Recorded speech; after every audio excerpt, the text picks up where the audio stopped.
巴军启动铜墙铁壁行动 ，JF-17枭龙战机摧毁印度 S-400防空。俄罗斯未停火，首日突袭乌克兰城区。524架无人机突袭莫斯科，刷新无空袭纪录。无导弹摧毁莫斯科导弹工厂，袭击卡卢加空军基地。乌军新式武器锁定俄腹地，展开打击。欧盟新援乌10亿欧元。冯德莱恩敦促为乌克兰加入欧盟扫清障碍。特朗普团队态度反转，公开称俄罗斯是停火的唯一障碍。精彩内容马上开始。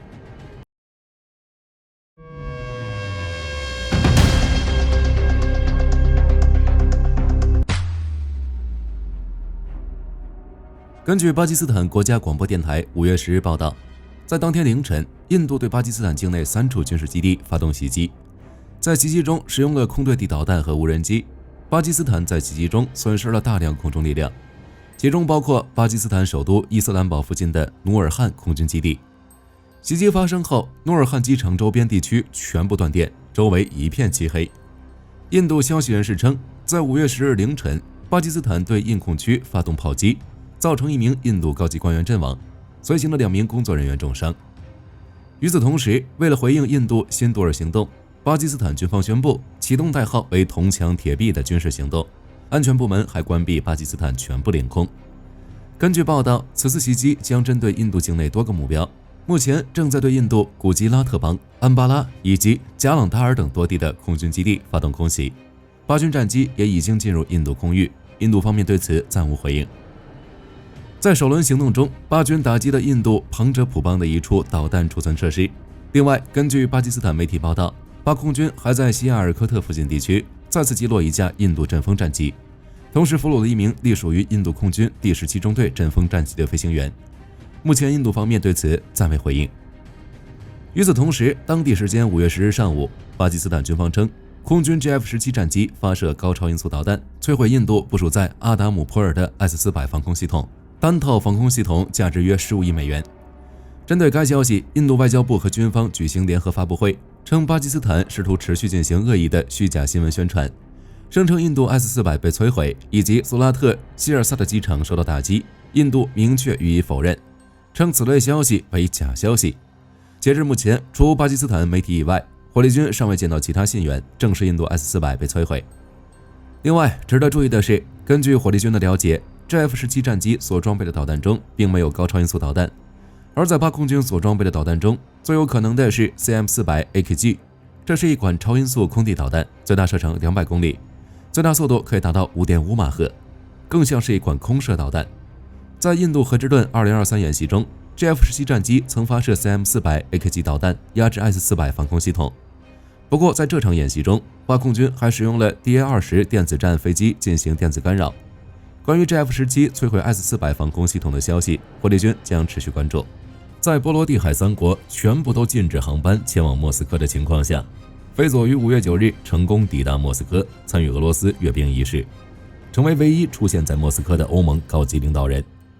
要知道，经过欧盟警告，连欧尔班都没去，菲佐居然头铁地硬挤了进去。他的副总理彼得·科梅克批评了这次访问，称这只是菲佐团队的意思，而非整个斯洛伐克。而后者和菲佐一样，武契奇的专机也遭遇到了周围国家的封锁，这让他不得不转到阿塞拜疆。在这里，武契奇又滞留了12个小时，最终和俄方协调，从巴库机场绕飞黑海上空抵达了莫斯科。据悉，这段航程比原定航程多了2倍，飞行接近3000公里。在抵达红场的那一刻，武契奇感慨表示，我花了比丘吉尔、罗斯福和斯大林更长的时间才到达雅尔塔，但这就是我们现在生活的世界。此前，欧盟就对菲佐和武契奇发去了警告，两人也一度传出因病缺席的消息，但现在看来，他们还是忽视了警告，去了莫斯科。斯洛伐克因为是欧盟国家，今后遭受的压力必然不小。要知道，该国和匈牙利一样，长期依靠欧盟的经济援助，而塞尔维亚一直在寻求加入欧盟。不过此事过后，他和欧盟应该将渐行渐远。与他俩形成鲜明对比的是阿塞拜疆总统阿里耶，其原本确认出席5月9日在莫斯科举行的相关活动，但在最后一刻他选择不出席。这可能和之前俄罗斯驱逐阿塞拜疆代表有关，详情大家可以看这期视频。如今，塞尔维亚和阿塞拜疆各自做出了不同选择，未来地区的影响可能会发生巨大改变。前线方向，俄罗斯并未停火，普京再次愚弄了一切。5月8日零时是俄罗斯单方面宣布停火3天开始时间，但乌克兰官员指控，在停火协议生效仅数小时后，俄军就对乌克兰东北部发动了袭击。美联社援引乌克兰苏梅地区检察官办公室8日的报告显示，俄军向边境附近的住宅区投掷航空炸弹，造成当地米克莱夫卡社区平民1死1伤。约30分钟后，另一枚俄炸弹击中沃罗日巴社区的民用基础设施，再次造成1名平民受伤。乌克兰官员表示，目前已就此战争罪行展开调查。法新社先前已有报道，苏梅地区比洛皮利亚附近住宅区遇袭，救援人员从瓦砾中救出1名受困平民。与此同时，前线方向，乌克兰武装部队总参谋部报告称，仅俄罗斯停火首日，前线发生了117场战斗冲突。对于这些情况，乌克兰外长西比哈表示，俄罗斯所谓的停火是一场闹剧。他称，在停火首日的午夜，俄罗斯发动了63次地面袭击，176次 FPV 无人机袭击，以及16枚制导炸弹袭击，称俄罗斯不可信。乌克兰反虚假中心主任科瓦连科也表示，俄罗斯夜袭的苏梅地区已违反了停火协议，俄罗斯单方面提出停火又不遵守，继续发动攻击，与以前一样的剧本，确实是其欺骗的诡异伎俩。而俄罗斯此轮袭击估计也有警告乌军不要在莫斯科阅兵活动期间擅自行动的意思。不过，随着大量防空系统被调集到莫斯科首都，这给乌军打击俄罗斯其他高价值目标提供了难得的机会，乌军怎么可能会放过？据开源情报报道，在俄违反停火首日，乌军就出动了至少524架无人机，袭击了俄罗斯各地的军事目标，刷新了俄乌战争以来的空袭记录。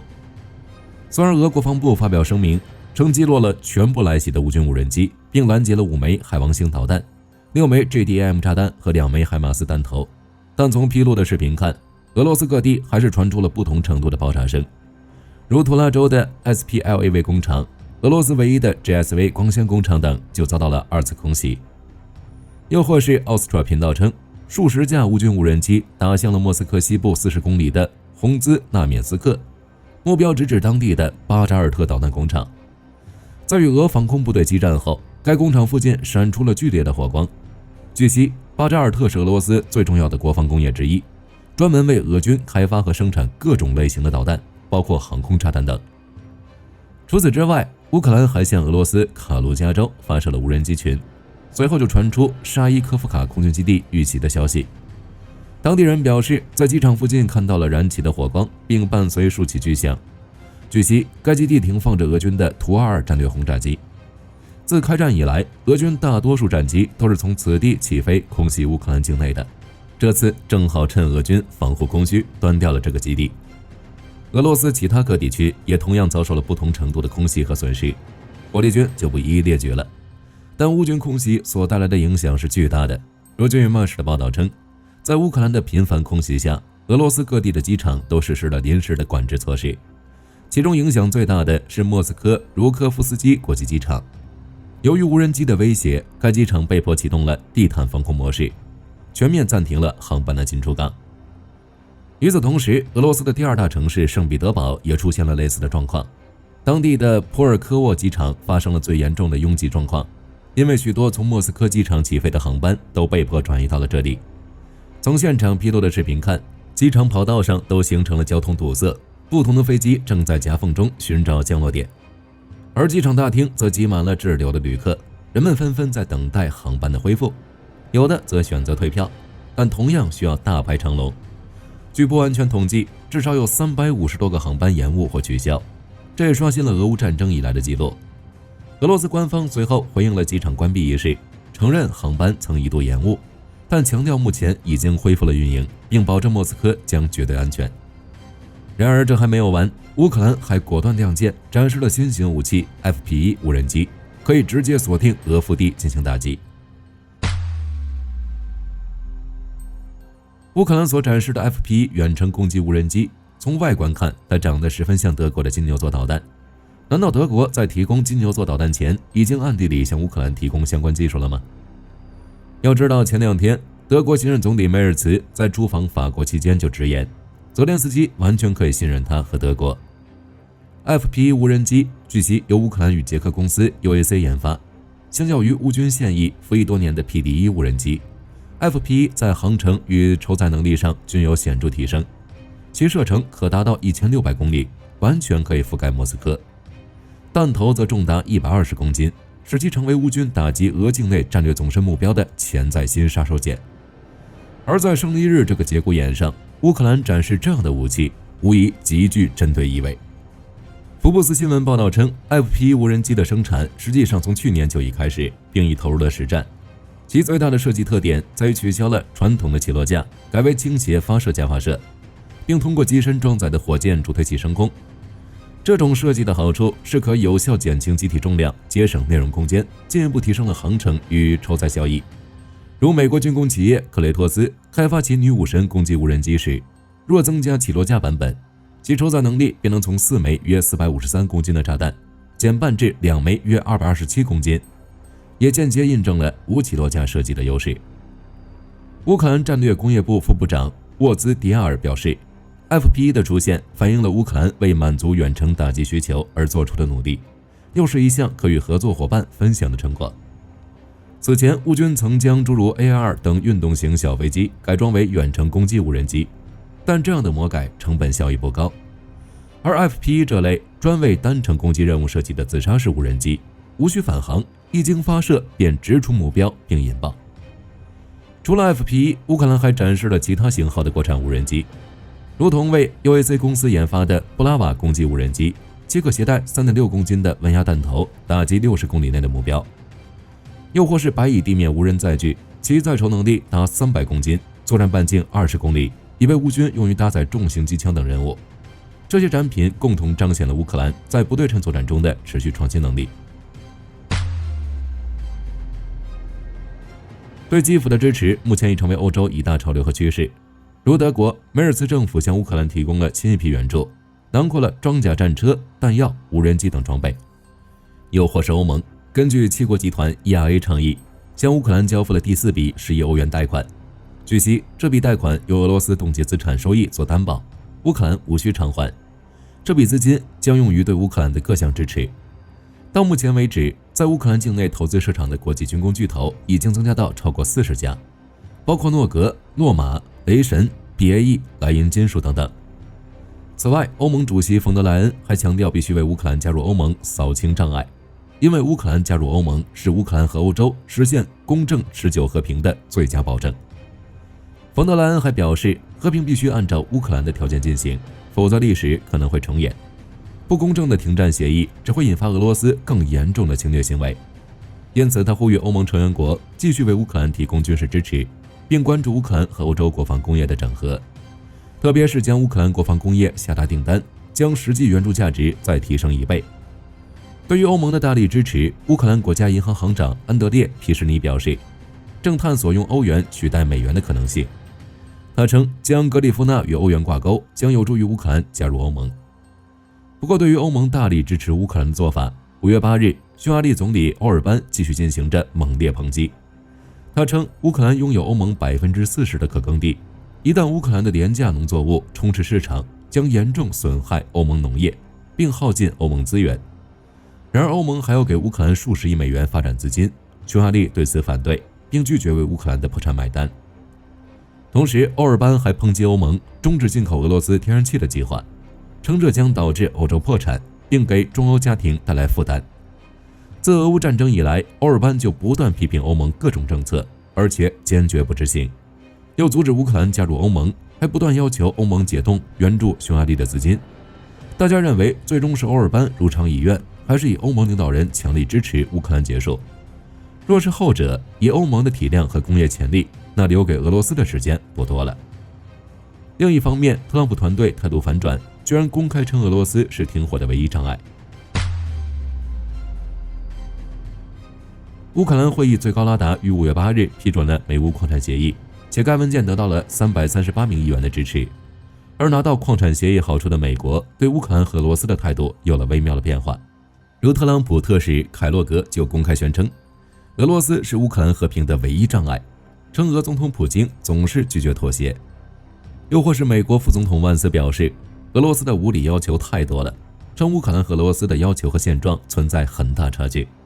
美国正试图放弃暂时停火的概念，着眼于长期解决方案。而特朗普顺坡下驴地表示，万斯说的是对的，俄罗斯要求过高，我们正处于必须做出一些决定的阶段，我对此感到不高兴。而泽连斯基5月8日时曾在基辅市中心录制视频，强调俄罗斯必须彻底改变。他还表示，自由并非天赐之物，而是奋斗的成果。泽连斯基的发言让火力军想起了罗斯福自传里的一句话：真正捍卫和平且努力让和平惠及众生的人，以及真正推动和平进步的人，宁可毫不犹豫地选择正义之战，也不会屈从不义的和平。总之，特朗普的和平计划对俄罗斯有利，俄罗斯居然拒绝，还想要更多。而泽连斯基以退为进，让俄罗斯处于不利地位，这有助于拉拢特朗普政府，不倒向俄罗斯或解除对俄制裁。只是乌克兰在拒绝割地投降计划后，其距离真正的和平还很遥远。下一步，火力军觉得除了看欧洲动作外，大家也要关注特朗普的行动，看他是否向乌克兰提供更多援助，对俄罗斯施加更多制裁，从而加速乌克兰和平的到来。洛马公司传闻已久的艾萨72黑鸟之子高超音速无人机计划正逐渐浮出水面。据美媒国家利益引述消息指出，该公司最快可能在2025年底完成原型机，目标直至史上最快全息纪录，设计速度高达6马赫，并计划于2030年投入服役，旨在填补传奇前辈艾萨71退役后的战略空缺。艾萨72的概念传承自冷战时期的指标性侦察机艾萨71黑鸟，由洛马旗下抽铀工厂于1960年代打造的艾萨71，凭借其超过3马赫的速度与25900公尺的飞行高度，能轻易摆脱敌方拦截，服役期间从未被击落。尽管性能卓越，但因维护成本过高，最终于1998年完全退役。其高速侦察决策部分由卫星和 RQ4 等无人机接替，却始终留下一块高空高速侦察能力的拼图缺口。为突破前代限制并因应新时代挑战，艾萨72在技术上寻求重大跃进，核心是先进的涡轮机组合循环发动机。该系统整合传统涡轮引擎与超燃冲压发动机，理论上能让艾萨72无需助推器即可从跑道直接加速至高超音速。然而，工程挑战巨大，尤其是热管理。6马赫高速飞行产生的摩擦热可使机身表面温度飙升至摄氏度1000度以上，这需要仰赖比艾萨71钛合金更先进的碳复合材料或陶瓷基复合材料来应对。尽管美国官方对艾萨72计划保持沉默，但多方线索指向其已进入实质开发阶段。如早在2013年，航空周刊就曾披露洛马的高超音速平台提案。近年来，抽铀工厂不仅扩建了适用于先进制造的厂房设施，员工人数更从2018年的不足2500人增至2023年的超过5500人。此外，一个刻意隐藏内容的艾萨72官方网页以及洛马协助电影《捍卫战士》《独行侠》设计的虚构高超音速飞机暗星，都引发外界诸多联想。艾萨72不仅是高速侦察平台，更可能具备1小时全球打击的快速反应能力。搭载高超音速武器，其无人设计与极速优势被视为突破先进防空系统、维持美国空中战略优势的关键。面对全球高超音速武器竞赛，艾萨72代表着速度及生存的未来空战理念。若艾萨72原型机真能在明年年底成功首飞，这款划时代的飞行器将不仅延续黑鸟传奇，更将开启无人高超音速空权的新纪元，深刻影响未来战争形态。